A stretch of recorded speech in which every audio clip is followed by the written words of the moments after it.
Welcome back to Packers Playbook. I'm Dusty. With me, as always, is 97.3 The Game is John Kuhn. John, man, I don't know what you thought about this season as a whole. I certainly didn't think after the Week 7 loss to the Broncos, the Packers would be heading to the playoffs. But here we are. Before we get into it, I do want to ask you, this game, obviously, Week 18, when you're in for the Packers, you were in a similar situation.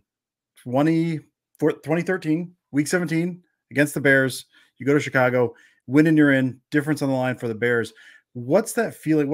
I know you take it one game at a time, all of that stuff. What's that atmosphere like? What's it like for you going into that game? Is there extra nerves in that? Is there extra excitement? How does that look? Well, for us, which I'm sure was for the Packers this year, a lot of extra excitement. I know 2013 was the year that Aaron Rodgers broke his collarbone. Randall Cobb, I think, fractured a bone in his foot or his ankle. So they had both missed about 2 months of the season, and we struggled pretty mightily in there. I think we went 2-5-1 during the 8 games without Aaron Rodgers. And similarly to the Packers this year, all we really wanted was a chance at the end.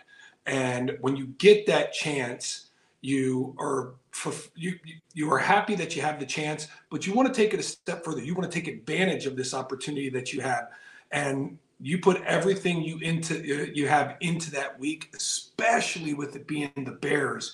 You can't let your season end to a division rival. For us, it was on the road in Chicago, but for this Packer team, it was at home. And boy, let me tell you, from the expressions that I saw on the sideline as that clock ticked zeros, they were loving every second of it. Absolutely. All right, we're going to get into it. So, one of the big things, and we've talked about this throughout the season so far, John, we talked about, I think maybe going into this game as well, has been the run game, which was bad early, has gotten good late. I know you and me both kind of were, I don't know about concerned. Bears were playing real good defense coming in this game, especially the run defense. Packers did a real good job. I think Jones had 111 yards and 22 carries, if I'm not mistaken. So we're going to take you through. We got about 4 plays here, John. We're going to run through it. I think probably what we'll do, we'll look at wide angle, then we'll kind of kick it to the back angle and look. We'll kind of run this first one. This is 9:35 left in the second quarter. 1st and 10, 11 personnel, out of shotgun. Just a little inside zone, bounce that sucker to the outside. Something that we're going to talk about a lot, I think, that we have talked about in the past as well, is just kind of getting to the edge, forcing those guys to make a decision. John, what do you see on this one? Well, first of all, Jordan Love gets NFC Offensive Player of the Week for this football game, and he definitely got his, over 300 yards passing, some touchdowns. But really, the true determining factor in this ball game was the Packers going up against the #1 rush defense in all the National Football League. They were averaging 86 yards per game, and Aaron Jones managed to get 111 and averaged 5 yards a carry. And they did it with scheme and attitude. Dusty, go ahead and let this first play run, and just so we can get a feel for what this play looks like from afar. Yeah, we'll look at the guy I will always point out is just Tucker Kraft. You look at just that gap he's running through there with everyone blocking from the. That was the first thing I saw looking at this was Tucker Kraft turned his dude out, but everything's out there. John, do you want to talk about it from this angle, or do you want to go back to the tight angle on the back? Let me go back one more time. Now that everybody watched it once, I want you to see it again. And I want you to watch this line of scrimmage move from where it's at. It's a wall, and it's a displaced wall. The wall moves about 4 yards, 5 yards past the line of scrimmage. And, quite frankly, it's an attitude run, because the Bears come out in a sub package on 1st and 10. They got 2 safeties deep. Go ahead and show that one more time, Dustin. They got 2 safeties deep. Who is Brisker covering down here? I don't know. He's down there in no man's land. You got a high safety. Your leverage, great leverage on the play side with that corner and nickelback over there. So it's just a fascinating scheme here that Matt LaFleur found. The Chicago Bears were going to run this type of defense against this type of motion and this type of formation with the boundary. Now let's watch it from the backside, Dusty. Now, once again, I talked about that wall, Dusty. Check this out. When you, as a running back, can see all 4 numbers of your linemen in front of you, you know they are doing a damn good job. That's not a good job. That is a damn good job, as they are working down the field. You can see all 4 numbers extremely clear. And, this is an attitude run, because this isn't necessarily an inside zone, Dusty. This is more of a draw. This is more of a downhill, in your face. We're taking double teams for a ride, and we're going to get to the second level. A little nugget here. Tucker Kraft does a good job of getting inside out, but check out Dontavian Wicks here as he's trying to figure out, I'm supposed to find a safety. I have no safety because the safety's falling down on the other side of the field. I think I'll pick up this man who's just free here in the hole, doesn't stand around, just goes, finds some work, and that enables Aaron Jones to get downfield. 11 yards on 1st and 10, just like that. Yeah, and honestly, this play highlights, and we're going to talk about this with the other ones as well. A lot of what we talked about, I know from the first week, even I know the Bears game week 1, entirely different teams at this point. Week 1, the Packers had 1 yard rushing before contact. They were getting no movement at the line. It was a plate. Guys were getting through, or you're just picking a hole in your own. Everything you're making happen after you're through the line, but there's no movement. The fact that, like you said, they're pushing that wall. You got guys now, these receivers who didn't really necessarily know their assignments earlier, are now looking for guys and hitting those guys and doing everything they can. Tucker Kraft, who lost the first couple weeks, turning his guy out. Like everything that we saw from that first week that went wrong, just absolutely crushing it this week. Yes, and if you give Aaron Jones a hole that big, he's going to make an explosive gain every time. He got 11 here. An explosive gain is 12 yards. But he's going to do that to you every single time you give him that opportunity. Fantastic way to start on 1st and 10. Absolutely. All right, man. Anything else on this one? You want to hit the next one? Let's move on. All right. A lot of trends that we'll see throughout this whole thing, Dusty. Here you come out, another 1st down. This time the Bears decide, for whatever reason, they're going to play 12 personnel with sub. And, just like the last play, why? Because they're afraid of Jordan Love. They say you can't beat our #1 rush defense against our sub package with our down linemen and our 2 really good linebackers. You're not going to be able to beat us with the run. Well, the Packers said, we'll see that and we'll raise you. We'll raise you an explosive game right here on 1st down. And just look at how deep these safeties are on this play. Look at how deep they are. You're going to line, 7 guys in the box, one of them being a nickelback to go against our 12 personnel. That's not going to work. Not now, not against this Packer offense that's seemed to really figure out its run blocking. Yeah, absolutely. And we'll get to that on the backside here as well. But like you said, he's 17 off, which just feels insane. This is where they at early in the 3rd quarter. They'd been running the ball well until this point. It's not like they'd been stopping them with that look.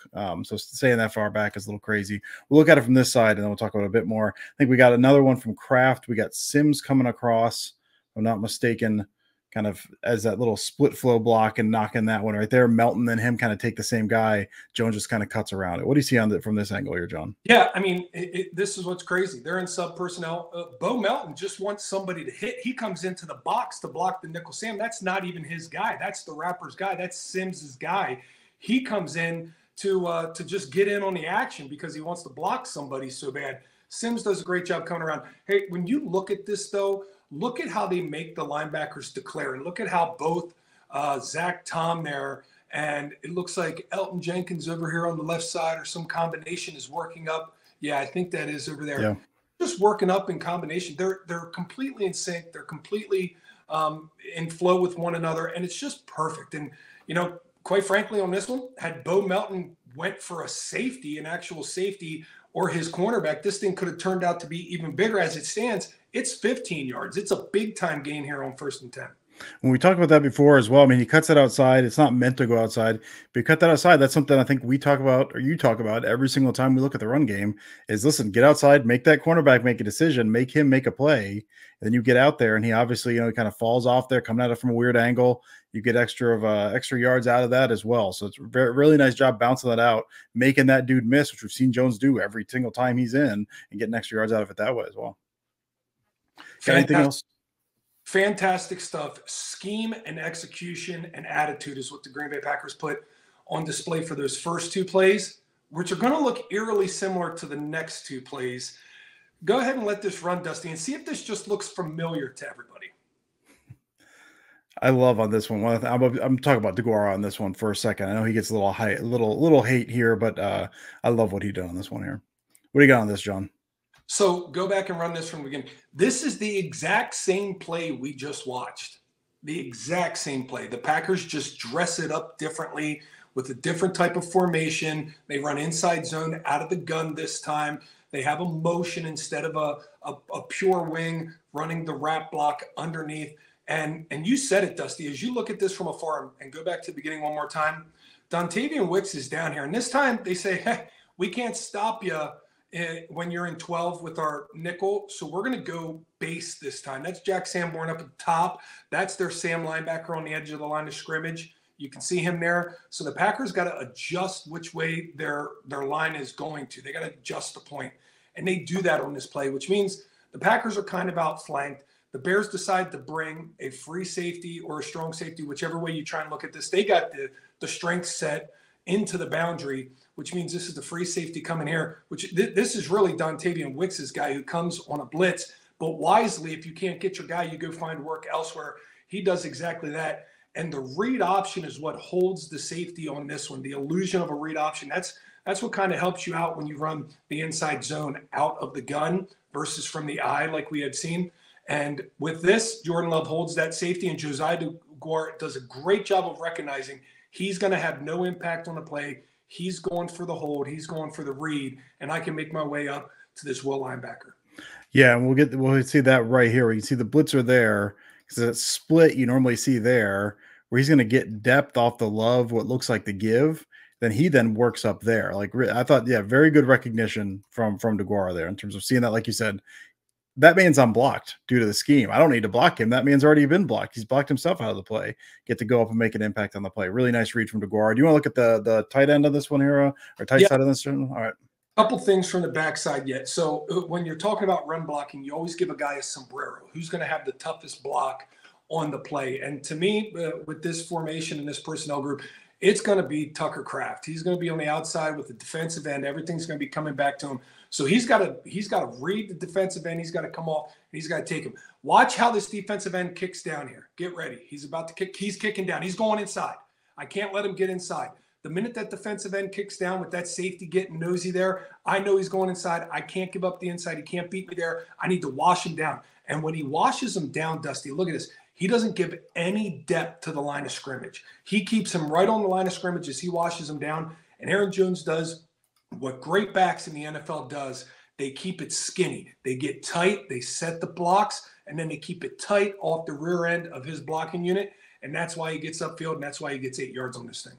Yeah, tremendous run. If Tom's working off this double team here, not able to quite seal that, looks like kind of gets a rough time coming off that double team. If he's able to seal that, it looks like Jones is off to the races there. He got some guys there. He's got a nice little lane to run, but overall, just a tremendous run. Like you said, great blocking. Again, Tucker Kraft, just an absolute animal, and Jones doing some tremendous work on the run there. John, anything else on this one? You want to hit our last one here? Let's hit the last one because once again, you're going to see something that looks familiar. This is the exact first play that we ran, except this time they're running it from the dot instead of from gun. It's the exact same play. And Dusty, I'd like to make note. Look at the time that's left in the game. 4:35, they go out for this play to snap the football.